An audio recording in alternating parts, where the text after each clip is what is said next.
हनुमान् श्रीपदो वायुपुत्रो रुद्रो नघोजरः अमृत्यवीरवीरश्च ग्रामवासो जनाश्रयः धनदो निर्गुणः शूरो वीरो निधिपतिर्मुनिः पिङ्गाक्षो वरदो वाग्मी सीताशोकविनाशकः शिवः शर्वः परो व्यक्तो व्यक्ताव्यक्तो धराधरः पिङ्गकेशः पिङ्गरोमा श्रुतिगम्यः सनातनः अनादिर्भगवान् देवो विश्वहेतुर्जनाश्रयः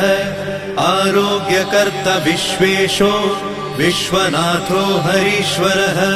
भर्गो रामो रामभक्तः कल्याणप्रकृतिस्थिरः विश्वम्भरो विश्वमूर्तिर्